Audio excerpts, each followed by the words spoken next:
আমি মা কালী কিশোরী ma'am head স্যারকে দিব তো, কেন বলো তো? এক্সেস ও শান্তি করে দেখুন না, মাস্টারগুলো ছাড়ে দিয়েছে আর চুপচাপ দিয়েছে।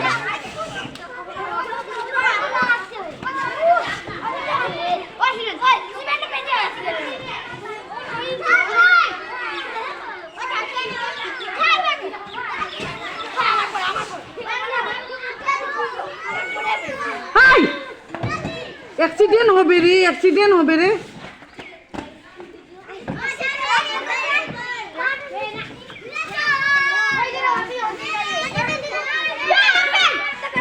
কালকে দিন গার্জিয়ান ডাকবে, কারো আমার দোষ দিও না কিন্তু। হেড স্যার যখন গার্জিয়ান ডাকবে আমার দোষ দিও না কিন্তু।